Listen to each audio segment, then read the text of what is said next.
Assalamualaikum warahmatullahi wabarakatuh. Alhamdulillahirabbil alamin.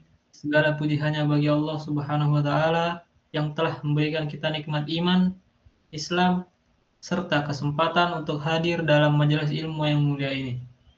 Shalawat serta salam semoga senantiasa tercurah kepada junjungan kita Nabi Muhammad Sallallahu Alaihi Wasallam, kepada keluarga, sahabat, serta seluruh umat beliau hingga akhir zaman.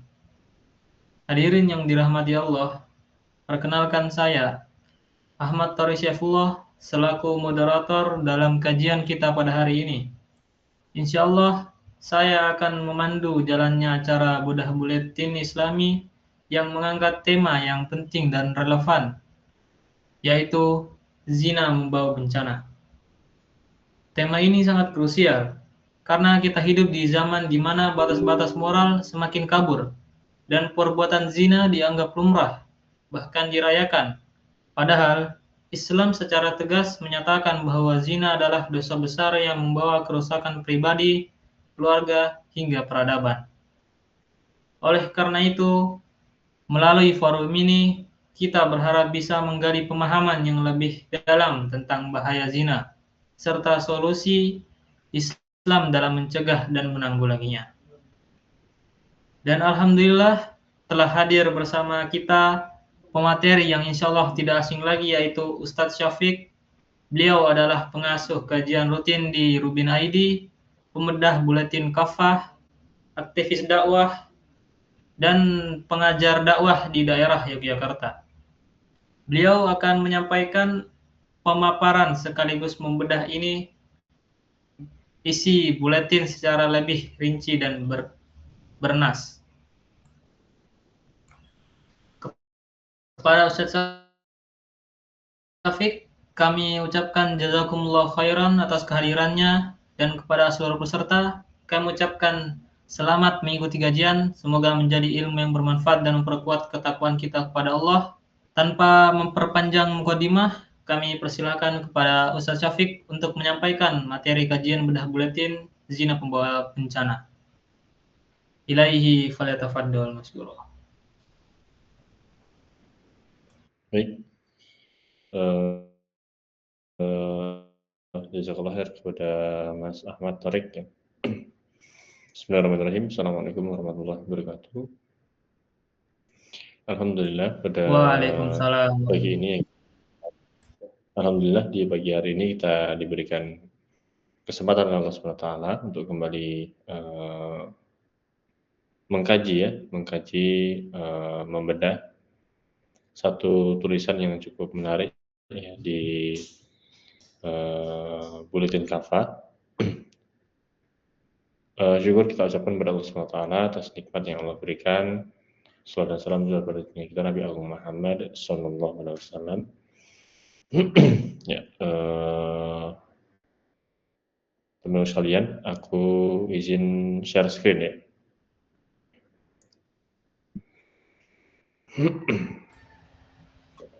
Bentar.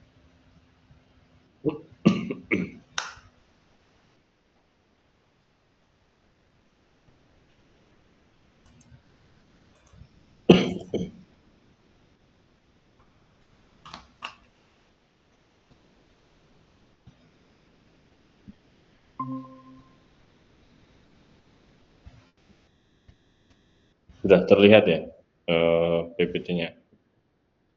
Sudah, Ustaz. Ya. Baik teman-teman sekalian, pada pagi ini kita akan membahas ya satu judul yang cukup menarik dan juga sesuai dengan apa yang sedang terjadi di tengah-tengah masyarakat ya. Ini zina mengundang bencana. Dan kita akan buka terkait dengan fakta, dampak, dan bagaimana solusi tuntas dalam pandangan Islam. Ya. Pertama ya, bahwasanya kita tahu bahwa perzinahan itu adalah aktivitas yang dilakukan oleh seseorang yang dia bukan suami istri yang halal ya, yang mereka melakukan aktivitas suami istri ya, baik itu sudah menikah ataupun belum menikah. Kalau sudah menikah kita kenal dengan istilah muhsan, ya, kalau belum menikah ghairu muhsan. Dan ini aktivitas yang sangat dilarang oleh Islam ya, oleh Allah, dan sangat disebut sebagai perbuatan yang keji ya oleh Allah SWT. Secara fakta ya, ini menyebabkan satu penyakit yang cukup bahaya ya, yakni sifilis ya. Satunya adalah sifilis ya, kemudian penyakit-penyakit yang lain yang disebut sebagai penyakit menular seksual ya. Dan mengerikannya ini sudah jadi penyakit yang menyebar luas ya di Indonesia khususnya ya.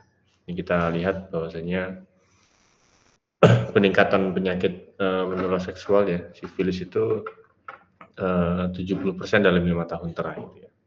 Dan ini bukan kebanggaan ya, ini bukan kebanggaan ya.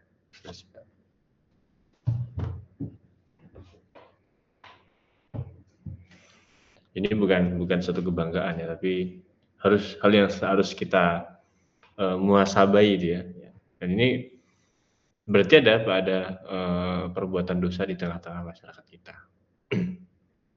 Dan ini termasuk dampak perzinahan yang paling jelas ya, yang paling jelas. Bahkan tercatat 23.000 lebih kasus ya, kalau dijumlah di tahun 2024, sejak tahun 2012.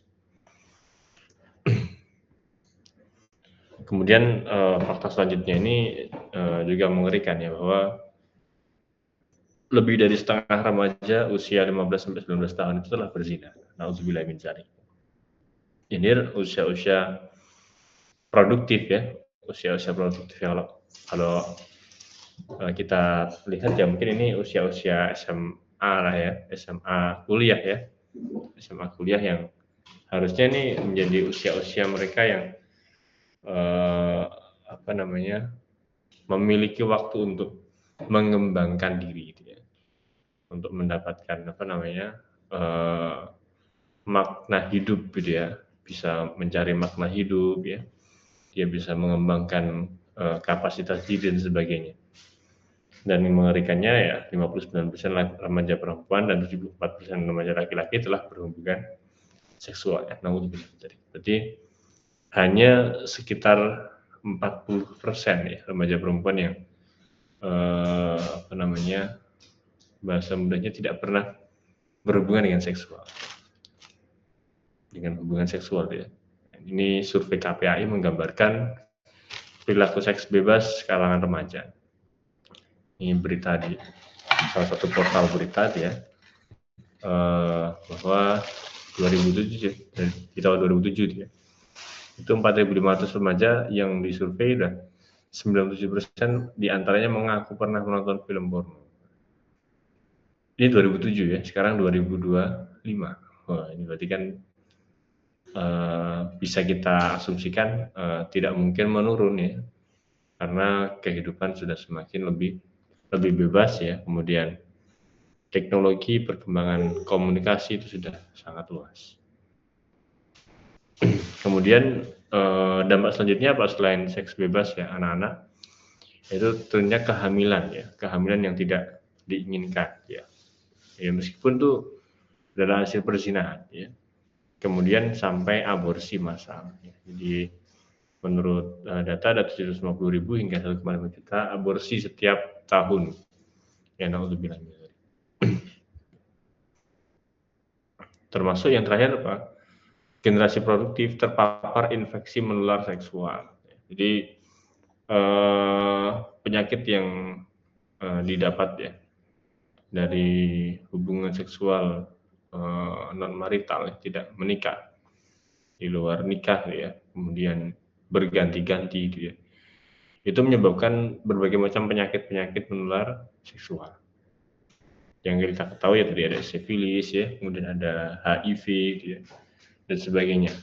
Penyakit-penyakit yang bahkan sampai detik ini ya tidak ditemukan obatnya gitu ya. Tidak ditemukan obatnya karena tentunya mereka melakukan perzinahan ya. Jadi hubungan seksual tidak dengan istri ya atau suami yang halal. Na'udzubillah min dzalik. Jadi memang perzinahan ini nggak menjadi hal yang sederhana ya, karena ternyata dampaknya mengerikan. Dan kita tahu bahwasanya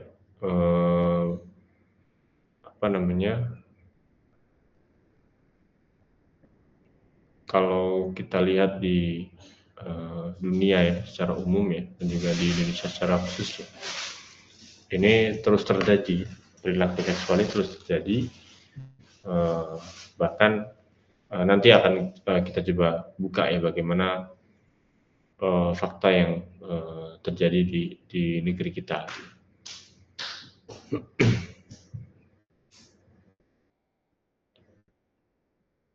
Nah, fakta yang terjadi selanjutnya adalah ini paling baru kemarin ya, bahwa ada pesta gay ya, pesta sesama jenis ya, hampir kayak apa ya, ya kaum orang-orang yang melakukan liwat ya, orang yang melakukan gay ya.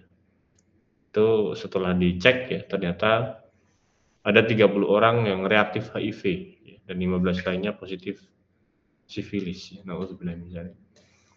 Ini berarti apa ya, di apa namanya, di pesta itu ya pasti ada penyebaran penyakit ya. Ini kita bicara dalam konteks dampak secara secara kemanusiaan ya. Jadi menjadi ladang panen penyakit ya di sini ya. Dan ini tentunya penyakit-penyakit yang muncul ya ketika dicek di sini tidak mungkin tidak ya, karena adanya perzinahan dan penyimpangan seksual. Nah, ini mengerikan, dan ini hanya satu dari sekian banyak kasus yang dibuka ya. Banyak sekali kasus yang lain yang tentunya bisa jadi ya belum terbuka ya, atau datanya tidak dibuka ya, atau bahkan dibiarkan. Nah, ini sekiranya kayak satu dari sekian fakta yang tersingkap ya. Nah, salah satu alasan atau menjadi menjadi fondasi lah ya, fondasi bagaimana zina ini tidak selesai itu adalah karena aturan ya yang ada di negeri kita itu terkait zina itu dianggap sebagai hak pribadi. Dan ini diatur sebagai delik aduan ya. Jadi delik aduan itu aktivitas perzinahan ya, yang dilakukan oleh laki-laki perempuan yang bukan mahram ya, di dalam negeri kita itu tidak bisa dihukumi ya, tidak bisa diproses ya kalau tidak diadukan oleh pasangan yang sah. Ya, jadi tanpa aduan tidak ada perkara. Ngeri ya.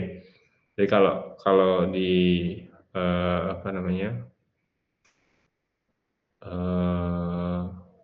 di pasalnya itu dikatakan pengaduan sebagaimana dimaksud pada ayat 2 dapat diajukan tidak pidana sebagaimana dimaksud pada ayat 1 tidak dapat dilakukan penuntutan kecuali atas pengaduan suami, istri, orang tua atau anaknya. Jadi kalau keluarganya tidak mengadukan ya tidak disebut sebagai perkara gitu, perkara hukum ya. Berarti memberikan kebebasan ya secara tidak langsung ya ketika keluarganya tidak melakukan aduan ya. Jadi kalau keluarganya nggak usah takutnya di penjara gitu ya. Berarti apa ya, ini memberikan peluang ya peluang perzinahan yang semakin luas dan mengerikannya ini jadi disebut sebagai hak pribadi kalau di dalam sistem demokrasi. Padahal di dalam Islam zina itu adalah dosa yang besar. Jadi kalau kita nanti ya kita buka ya bahwasanya zina itu adalah dosa besar setelah syirik ya, sebagaimana disebutkan dalam Al-Qur'an dan hadis Nabi. Kemudian hubungan sama jenis juga liwat juga dilaknat oleh Allah. Kemudian nanti Islam juga akan memberikan solusi pernikahan sebagai jalan yang halal dan menenangkan dalam hubungan pria dan wanita. Jadi memang segala masalah-masalah dalam kehidupan dunia itu Islam tuh punya solusi ya. Dan solusi ini bukan solusi yang merusak ya, pasti solusi yang menenangkan ya, solusi yang memberikan kebaikan baik itu di dunia dan akhirat. Ya. Dan pernikahan juga menjaga nasab, kehormatan dan tatanan sosial ya. Dalilnya bagaimana ya? Kita lihat bahwasanya Allah berfirman, Bismillahirrahmanirrahim, wa taqrabuz zina innahu kana fahisyah wa sa'a sabila. Janganlah kalian mendekati zina, sungguh zina itu adalah perbuatan keji dan jalan yang buruk ya.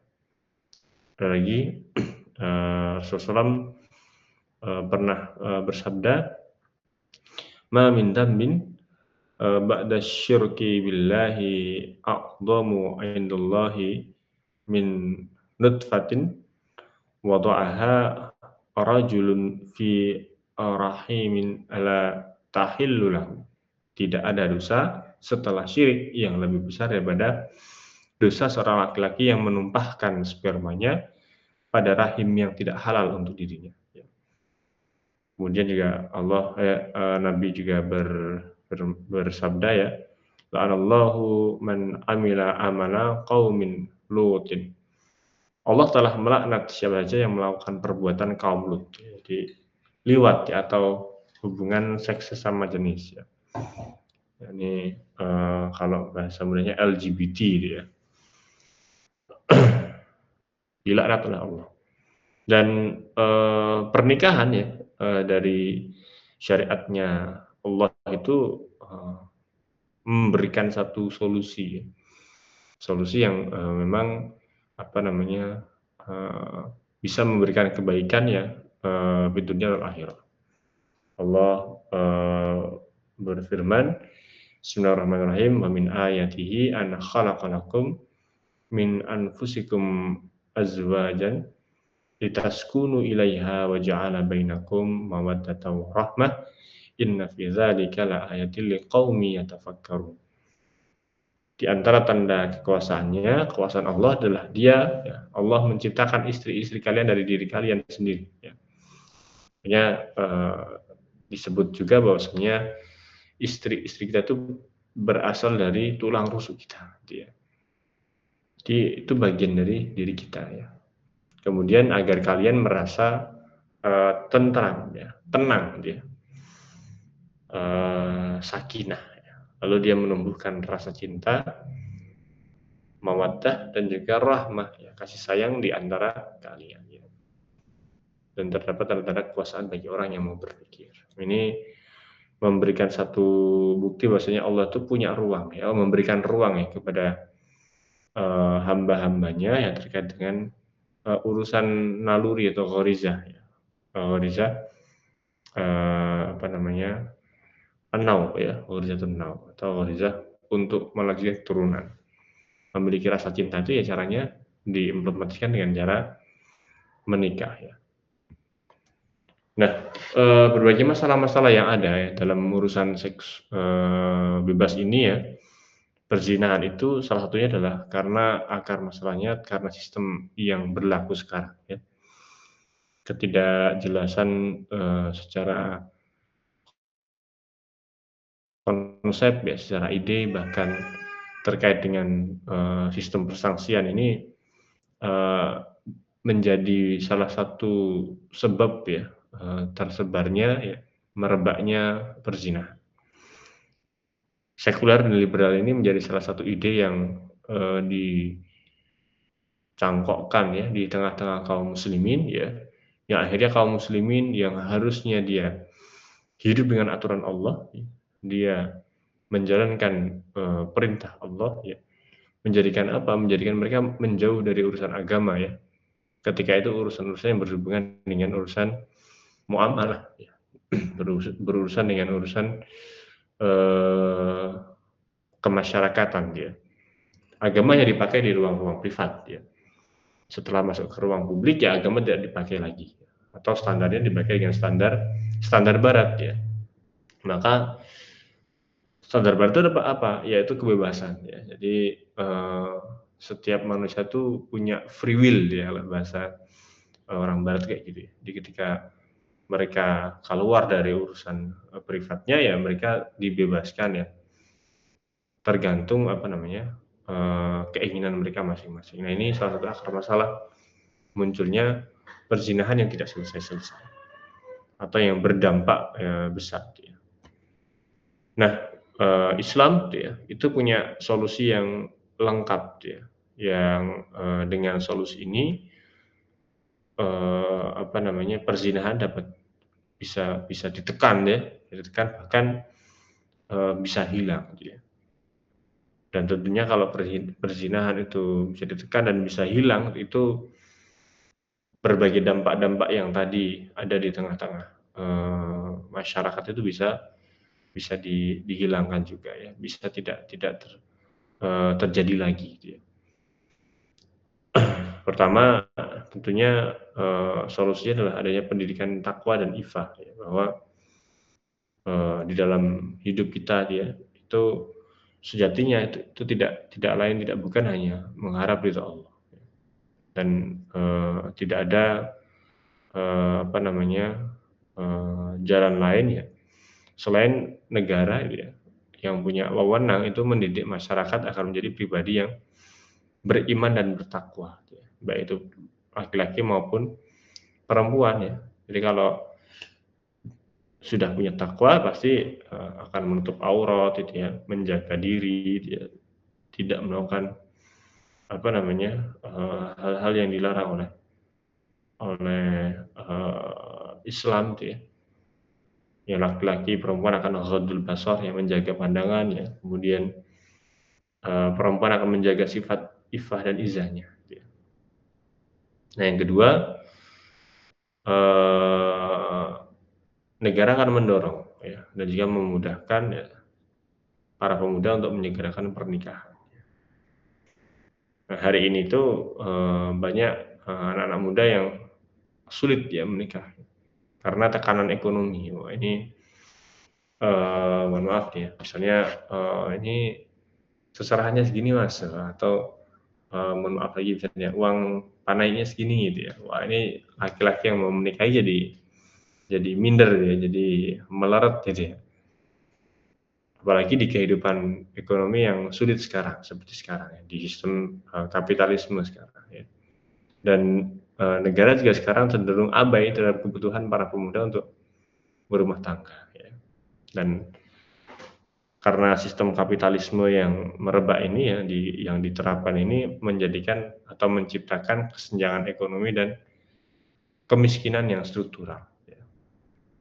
Akibatnya apa? Banyak pemuda yang, sulit mendapatkan nafkah yang layak untuk berumah tangga. Nah, masih ada kisah di masanya Umar bin Abdul Aziz itu ya, dia sampai pada titik, karena apa namanya, harta di Baitul Mal itu cukup berlimpah ya, sampai pada titik dia menawarkan kepada para pemuda yang belum menikah itu untuk dinikahkan. Iya. Jadi ada dana kas negara yang sisa, wah ini loh harusnya dipakai untuk menikahkan. Nah ini di sistem ekonomi Islam itu semacam itu, ya. Bahkan negara itu sampai pada titik meriayah orang-orang yang dia, berkesulitan, contohnya kesulitan karena untuk menikah.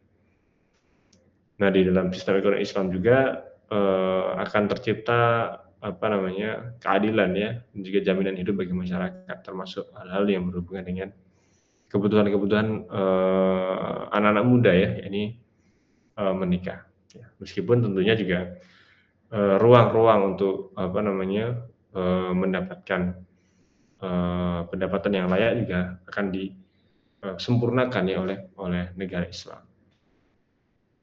Kemudian, eee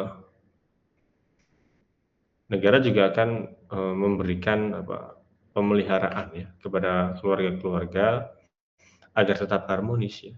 Dengan cara apa? Memberikan edukasi, bekal ilmu ya, bagaimana terkait pernikahan ya, bagaimana suami istri akan terhindar dari konflik gitu ya, dan jauh dari kata perceraian ya. Dan ini tugas negara. Jadi negara tidak membiarkan, tidak abai seperti sekarang. Sekarang kita tahu bahwasanya ada banyak sekali orang yang dia setelah masuk ke ruang sidang di pengadilan agama kemudian mendapatkan akta cerai ya, dia malah bangga, dia malah senang dan negara tidak memberikan ruang yang tepat untuk islah dan sebagainya. Atau bahkan negara tidak memberikan edukasi yang cukup ya bagaimana terkait dengan pernikahan. Ya, akhirnya ya menikah hanya dengan modal suka sama suka dan sebagainya yang tidak memiliki fondasi keilmuan ya akhirnya pernikahannya tidak mendapatkan kekuatan ya. Nah kemudian yang selanjutnya ya itu Islam juga melarang berbagai macam atau negara nanti akan di dalam Islam ya negara Islam akan melarang berbagai macam aktivitas yang membuka peluang perzinahan. Seperti kholwat ya atau berdua-duaan ya bukan mahram, ikhtilat ya campur baur laki-laki perempuan tidak dengan urusan syar'i, kemudian seperti di pesta-pesta, klub malam dan sebagainya. Itu jelas pasti oleh dalam negara Islam akan ditutup ya, dihentikan ya. Dan berbagai macam hal yang menciptakan dorongan seksual ya, seperti konten pornografi, porno aksi ya. Kemudian mungkin tools-tools marketing yang menampilkan perempuan dan sebagainya ya itu dalam Islam akan dilarang ya, dilarang. Karena itu akan menjadi gerbang utama perzinahan. Ya. Kemudian yang kelima negara juga akan menjatuhkan sanksi yang tegas ya sesuai dengan syariat Islam terkait dengan pelaku perzinahan ya. Dan para pelaku zina yang lain seperti gay, ya, lesbian, pedofil dan sebagainya itu akan diberikan sanksi yang tegas. Ya.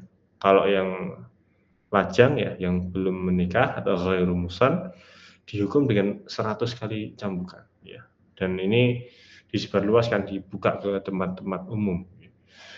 Kemudian yang sudah menikah akan dihukum rajam hingga mati ya. Orang gay juga sama dihukum mati ya. Dan di dalam Islam ya penerapan hukuman ini tidak perlu menunggu delik aduan ya. Selama sudah ada pembuktian sesuai syariat maka pengadilan dapat menjatuhkan sanksi itu.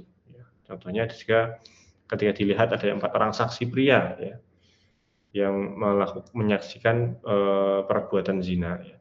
Atau adanya pengakuan dari pelaku sudah cukup bagi negara untuk menjatuhkan sanksi. Dan sanksi ini nanti akan kita bahas bahwasanya ini akan menciptakan atau menghasilkan 2 fungsi ya yakni jawabi dan zawajir ya. Bisa menjadi efek jera dan penghapus dosa ya. Jadi kalau seseorang yang dia berbuat perzinahan dengan dilaksanakannya sanksi sesuai Islam ya maka dosanya akan diampuni ya dan juga akan menjadi efek jera bagi orang-orang yang lain yang akan tidak melakukan perbuatan itu. Yang keenam negara akan mengobati para penderita penyakit menular seksual ya. Ya tadi ya HIV, AIDS agar tidak menjadi wabah yang menular. Di negara itu punya role ya untuk memberikan barrier ya agar orang-orang yang dia tidak sakit itu bisa tertular ya dengan wabah-wabah penyakit tersebut ya.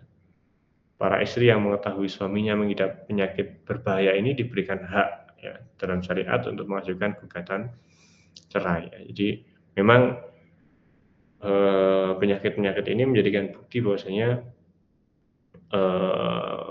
banyak terjadi perzinahan ya di masyarakat.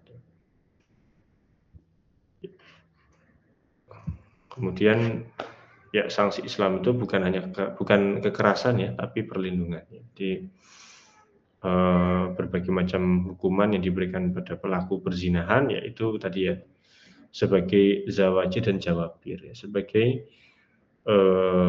penghapus dosa dan juga sebagai efek jera ya, efek jera dan penghapus dosa. Dan ini Berarti apa? Negara atau Islam itu memberikan, satu penjagaan yang luar biasa atas, banyaknya perbuatan perzinahan ketika, ada di tengah-tengah masyarakat, ya.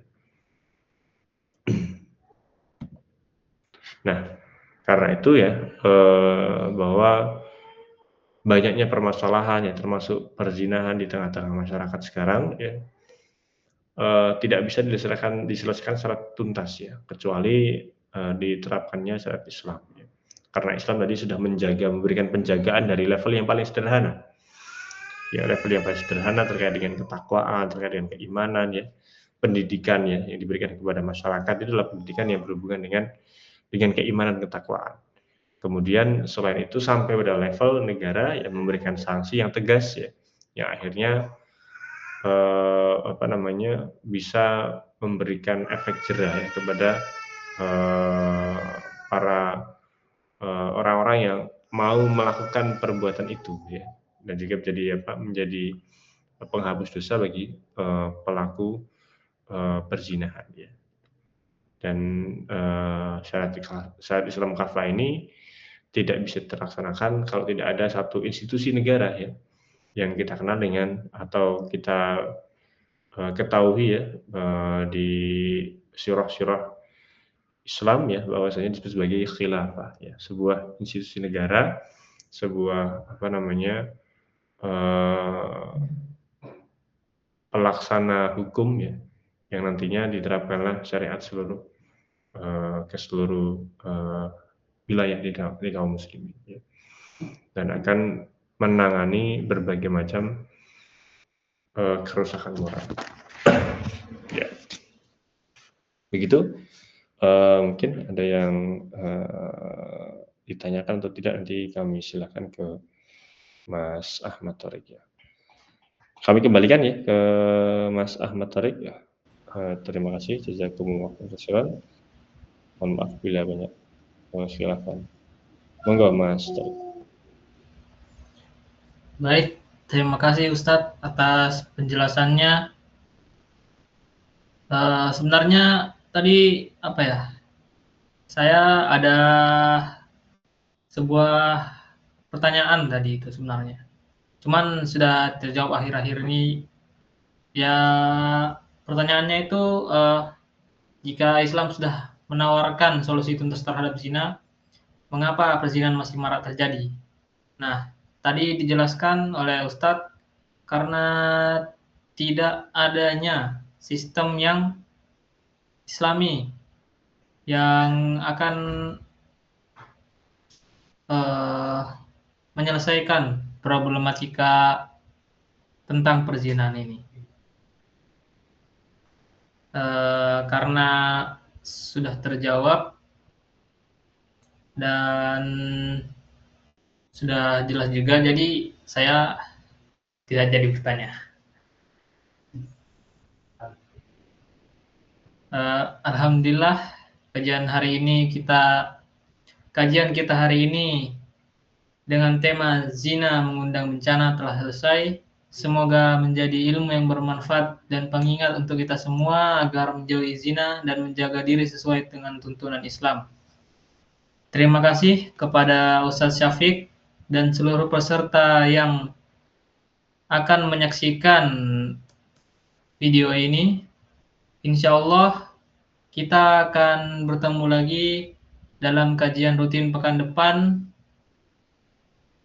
Dan marilah kita tutup majelis ini dengan doa kafaratul majelis.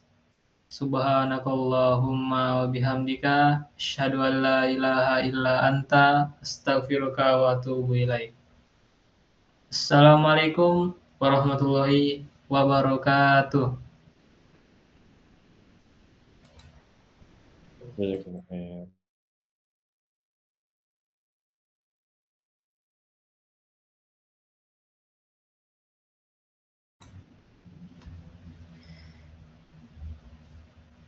Sudah nggak Mas Bay? Sudah baik? Oh, udah.